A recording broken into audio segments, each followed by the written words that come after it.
देखो, तुलना हमारे जीवन में सबसे खतरनाक होती है। जब भी हम किसी से तुलना करते हैं, तो यदि सामने वाला व्यक्ति हमसे कमजोर है, तो हमें क्षणिक सी खुशी होती है और हम आलसी हो जाते हैं। और यदि सामने वाला व्यक्ति हमसे ऊपर लेवल का है, तो कहीं न कहीं हमारे जो विचार है वो नेगेटिव होते हैं, नेगेटिविटी आती है, नकारात्मक सोच होती है, और दोनों ही स्थितियां खतरनाक होती है। तो कहने का मेरा मतलब ये है कि जो आपके पास है, केवल उसी में संतोष करें, संतुष्ट रहें। हालांकि इसका मतलब ये नहीं है कि हम आगे बढ़ना ही छोड़ दें। जिस प्रकार चिंता और चिंतन में अंतर होता है, उसी प्रकार संतुष्टि और जो आलस्य है, उन दोनों में अंतर होता है। वो कहते हैं कि गोधन गज धन बाजी धन और रतन धन खान, और जब आवे संतोष धन, सब धन धूरी समान।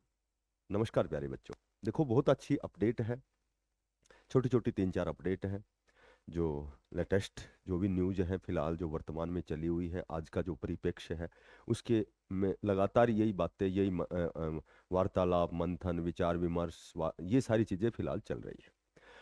तो सबसे पहली जो हम बात करेंगे एस्टेट एग्जाम की। देखो, एस्टेट जो एग्जाम की बात करेंगे, एस्टेट एग्जाम से पहले केवल एक ही बात करेंगे कि क्या फॉरम रीओपन होंगे। Sure and certain form reopen होंगे। इसके पीछे इसके पीछे बहुत से कारण हैं। इसके पीछे एक कारण तो ये है कि जितने भी रेगुलर जो अध्यापक गण हैं, उनको 2 साल के अंदर एस्टेट, टेट या सीटेट पास करना है। तो एस्टेट की यदि बात करें तो उनको तो 2 ही अवसर मिलेंगे, क्योंकि कुछ एक 4,000 के लगभग तो ऐसे अध्यापक गण है जो एक्सपीरियंस बेस पे जो ऑलरेडी कार्यरत हैं। तो उनको तो मार्च 2027 तक का समय दिया गया है। उसके बाद उनके लिए फॉर्म अनिवार्य रूप से पोर्टल खुलेगा। माननीय चेयरमैन साहब ने स्वयं अपने मुखारविंद से ये कहा है कि भाई बहुत जल्दी आपका स्टेट का एग्जाम होने वाला है। बहुत जल्दी का मतलब मई के लास्ट में आपका एग्जाम होने वाला है, और 2 से 3 दिन के लिए आपका जो है ये पोर्टल भी खुलेगा। ठीक है, तो पोर्टल तो खुलेगा, नो डाउट, इसमें निसंदेह, आप बिल्कुल भी संदेह ना करना। रही बात एग्जाम की, एग्जाम यदि माननीय चेयरमैन साहब की बात मानते हैं तो आपका मई लास्ट में 30 और 31, कोई डेट निश्चित नहीं हुई है। लेकिन चूंकि जब मई का लास्ट वीक में ही एग्जाम होना है, तो 30 और 31 2 दिन ऐसे हैं जब सैटरडे है और संडे है, तो वो तो एक कयास लगाना है। ठीक है, और ये भी जरूरी नहीं है कि जो भी कमिटमेंट हो गया तो सारी चीजें उसी उसी उसी अनुसार होती हैं। तो कल की जो रिपोर्ट है कि आपका जो एस्टेट के जो फॉर्म रीओपन होंगे वो जून के फर्स्ट वीक में होंगे। ठीक है, जून के फर्स्ट वीक में होंगे। तो आपका जो एग्जाम है, जो निकल के आ रही है जानकारी, वो 2, 3, 4 जुलाई, जो भी जुलाई के फर्स्ट वीक में जो भी सैटरडे और संडे पड़ता है, तो आपका एस्टेट का एग्जाम है। तो चूंकि हम यदि जुलाई मान करके, और थोड़ी सी यदि हमारी जो तैयारी, जो हमने अब फिलहाल जो हम तैयारी कर रहे हैं, प्रयास कर रहे हैं, उसमें ये आपके स्थिरता नहीं आनी चाहिए। आपको और भी जोश आना चाहिए अगर आपका एग्जाम जुलाई में होता है, क्योंकि ये पेपर बहुत तैयारी करने वाले के लिए तो बड़ा आसान स्तर का होता है।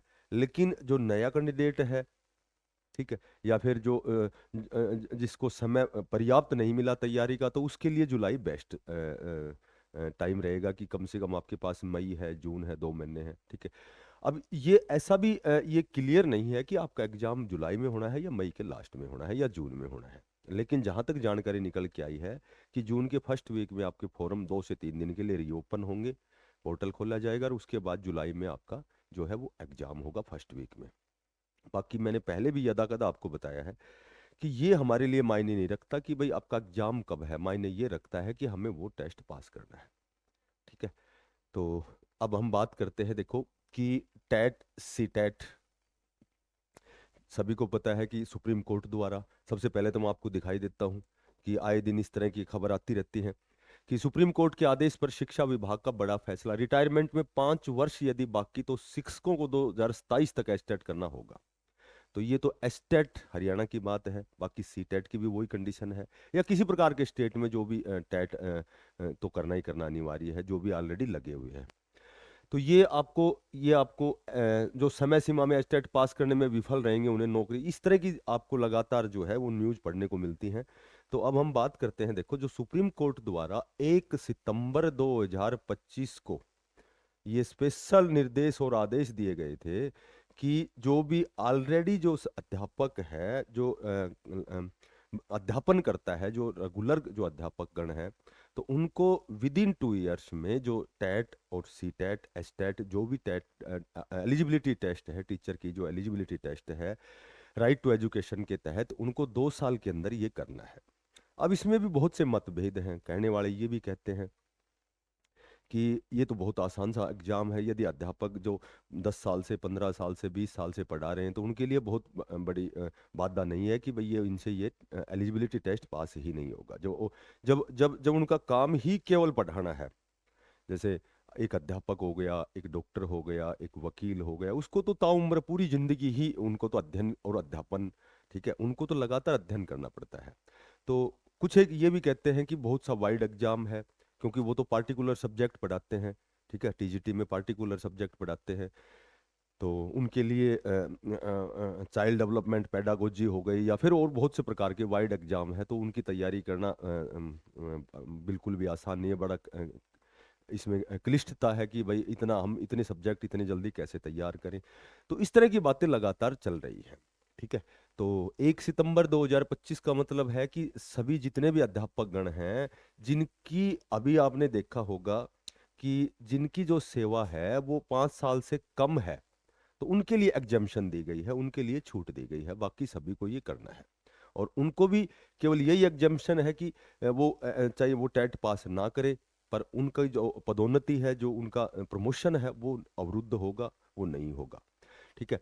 तो अब हम सबसे पहले देखो बात करते हैं कि जो सी टेट है, बहुत से ऐसे स्टेट है कि जहाँ जहाँ सी टेट ही कंसिडर किया जाता है। सी टेट एक तो केंद्र शासित प्रदेश जो भी है, चंडीगढ़ हो, दिल्ली डीएसएसबी हो, केवीएस हो, एनवीएस हो, तो इनमें इन सभी में सी टेट ही कंसिडर किया जाता है, ठीक है। बाकी कुछ एक स्टेट है, जैसे यूपी है, बिहार है, एमपी है, झारखंड है, ठीक है, शायद गुजरात भी है। तो कुछ एक ऐसे स्टेट है, उनको वहाँ का टैट, जैसे यूपी है, यूपी में फिलहाल टैट की जो आवेदन प्रक्रिया चली हुई है, तो यदि यदि यदि यूपी जो है, यूपी टैट पास नहीं है और वो सी टैट पास है, तो वो कंसिडर किया जाएगा। अब हम बात करें सी टैट और किसी भी प्रकार के टैट में अंतर क्या है, तो इनमें अंतर ये है कि इनका जो एग्जाम पैटर्न है उनमें क्या अंतर है। इसमें तो पैडागोजी पैडागोजी का मतलब क्या होता है कि व्यवहारिकता पर ध्यान दिया जाता है, व्यवहारिकता पर, यानी कि क्लास का प्रबंध करने का, जैसे एक अध्यापक का व्यवहार कैसा हो। कहने का मतलब ये है कि जब 150 नंबर का क्वेश्चन है, तो जिसमें कोई भी सब्जेक्ट, मैथ यदि 30 नंबर का है, तो 15 नंबर की पैडागोजी रहेगी, व्यवहारिक रहेगी, ठीक है, और 15 नंबर का कोई चीज वैचारिक रहती है, या तथ्यात्मक भी कह सकते हैं। और ये जो टैट है ये सारा तथ्यात्मक होता है। तथ्यात्मक का मतलब क्या होता है कि सीधे सीधे क्वेश्चन आना। जैसे मैथ है तो 30 नंबर का मैथ है, तो उसमें सारे मेथड सूत्र से संबंधित क्वेश्चन आएंगे, ठीक है। यहाँ 15 नंबर का ये पेडागोजी, 15 नंबर का वो तथ्यात्मक। ऐसे ही जैसे जैसे पर्यावरण है, तो पर्यावरण में इसमें बच्चों को पर्यावरण से जोड़ा जाता है, जो ये आपका सी टेट है, और इसमें सीधे सीधे क्वेश्चन आंसर होते हैं, तथ्यात्मक क्वेश्चन आंसर होते हैं। तो कहने का मेरा मतलब ये है कि आसान तो दोनों ही है। बाकी सीधे सीधे तैयारी वाले जो बच्चे हैं वो टैट को बिल्कुल आसान मानते हैं। और जिनको पेडागोजी एक ऐसा बहुत अच्छा सब्जेक्ट है, और पेडागोजी ही होती है एक अध्यापक के लिए, बच्चों को पढ़ाना, कैसे कक्षा को मैनेज करना है, ठीक है, कैसे कैसे उसका अनुशासन बनाना है, कैसे अपना, तो ये सारी चीजें उसमें पेडागोजी में ही होती है। तो ये पेडागोजी जिस बहुत अच्छे तरीके से जिस जो पढ़ रहा है, जिसके समझ में आएगा, उसके लिए सी टेट बहुत ही आसान होता है। तो उसके बाद में जैसे हम बात करते हैं कि जुलाई के बाद अच्छा, यदि आपका एस्टेट है, यदि जुलाई में होता है, हरियाणा में यदि जुलाई में होता है, तो सी टेट तो जुलाई में अनिवार्य है, क्योंकि जो सी टेट तो साल में 2 बार होता है, एक बार दिसंबर में, एक बार जुलाई में, हालांकि ऊपर एक दो मन ऊपर नीचे हो जाते हैं। तो जुलाई में दोनों ही एग्जाम है, आपका सी टेट का भी, एस टेट का भी है, या किसी प्रकार का भी टेट का भी, यूपी टेट का भी है, और भी बहुत से प्रकार के जो स्टेट हैं वहाँ टेट का एग्जाम होना है। तो सभी का लगभग जून जुलाई जुलाई होता है मेन।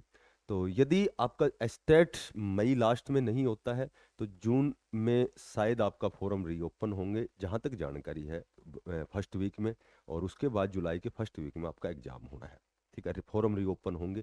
इसके बाद की जब हम बात करते हैं जुलाई में, जब आपका स्टैट सी टैट या जो भी टैट होगा, उसके बाद में बहुत सी प्रकार की आपकी जो है ये जेबीटी टीजीटी पीजीटी की बहुत सी भर्ती आएंगी।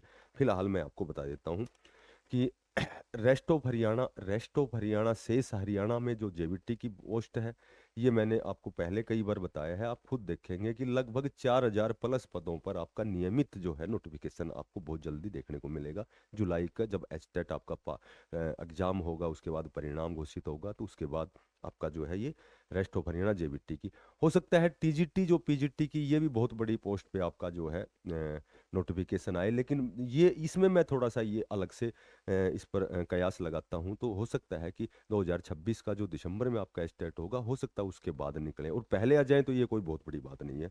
तो ये भी लगभग टीजीटी में भी 9,000, ये पीजीटी में बहुत बड़े स्तर पर आपकी जो है ये भर्ती आएंगी। अच्छा, बात करें हम गुजरात की, देखो फिलहाल गुजरात की बात करें, एक तो मैं आपको बताता हूँ कि हमारे देश के किसी भी स्टेट में यदि आप फॉर्म भरते हैं, तो आप केवल जनरल में कंसिडर होंगे। केवल ईडब्ल्यूएस और एससी एसटी को छोड़ के बाकी हर कैटेगरी का कैंडिडेट जनरल में ही काउंट होता है। ठीक है, चाहे वो डीएसएस भी हो, चाहे वो यूपी में अभी लगभग, अब यूपी देखो, गुजरात की पहले बात करें तो गुजरात में अभी 11,000 जो पद है उसका नोटिफिकेशन आया है पीआरटी का, तो आप जनरल में ही काउंट होंगे। उसके बाद छत्तीसगढ़ की बात करें तो लगभग 5,000 पद है, उसकी घोषणा हो चुकी है और बहुत जल्दी हो सकता है इसका नोटिफिकेशन इसी वीक में भी आ सकता है। उसके बाद उसके बाद हम बात करते हैं यूपी की। यूपी में लगभग लगभग 23,000 पदों पर बहुत लंबे समय से भर्ती नहीं हुई है, तो इसका नोटिफिकेशन बहुत जल्दी आपको देखने को मिलेगा। यदि मैं केवीएस एनवीएस की बात करूं तो 13,000 पद जो है, अभी आपने 2-3 दिन पहले देखा होगा कि 13,000 जो पद हैं, 13,000 जो पद हैं वो वो पद वैकेंट हैं। और क्योंकि वहाँ बहुत से अध्यापकों की पदोन्नति सेवानिवृत्ति होने के बाद 13,000 पद फिलहाल तो एक भर्ती चली हुई है। टायर 2 का एग्जाम हो चुका है, उसका भी रिजल्ट आने वाला है। उसकी प्रक्रिया जो है वो पूरी होते ही आपकी जब लगभग जुलाई के बाद में ये आपको बहुत जल्दी देखने को मिलेगा 13,000 प्लस पदों पर। ठीक है, उसके बाद डीएसएसबी की बात करूं तो जो स्पेशल एजुकेटेड टीचर है, जो सीडब्ल्यूएसएन के बच्चों को पढ़ाते हैं, तो 450 पदों पर उसकी भी अभी बहुत मंजूरी मिली है, तो बहुत जल्दी वो भी आने वाला है। ठीक है, राजस्थान में एक बहुत बड़ी भर्ती आने वाली है। और ऑल ओवर यदि हम बात करें तो 2026 एक गोल्डन ईयर है अध्यापकों के लिए, जिनका सपना अध्यापक शिक्षक बनना है। तो उनके लिए जो पहली स्टेयर है, जो पहली उनकी सीढ़ी है, वो टैट, किसी भी स्टेट का टैट और प्लस सी टैट जो है। सी टैट तो मैक्सिमम जगह, चंडीगढ़ में मैं बताता हूँ आपको, बहुत बड़ी भर्ती आने वाली है। तो कहने का मेरा मतलब यह है कि सी टैट या एस टैट या टैट, किसी प्रकार का टैट, जो संबंधित जो कंसर्न जो स्टेट है, तो आपको जुलाई तक बहुत अच्छा प्रयास करना चाहिए। क्योंकि क्योंकि यदि हमारे पास एलिजिबिलिटी टेस्ट की सर्टिफिकेट नहीं है, तो हमारे लिए फिर ये सारी भर्तियां जो है ये ना के बराबर है। तो केवल अफसोस ना हो कि यदि हमने एसटेट सीटेट का यदि तैयारी की होती, यदि एग्जाम पास किया होता, तो हम भी इस भर्ती की दौड़ में शामिल हो सकते थे। ठीक है, तो आज की यही अपडेट थी। बहुत जल्दी आपकी जो ये एस्टेट एग्जाम की जो प्रक्रिया है, जो फॉर्म रीओपन होने हैं, वो आपको ऑथेंटिक जानकारी बहुत जल्दी मिलने वाली है। ठीक है, क्योंकि धीरे धीरे आप जो काम है वो स्टार्ट हो चुका है। मैंने पहले भी बताया था कि आपका जो अप्रैल मई जून जुलाई, यानी कि ये 4-5 महीने जो होते हैं, ये साल में बहुत ही महत्वपूर्ण आपके लिए होते हैं। आप अपने सपने को इसमें साकार कर सकते हैं।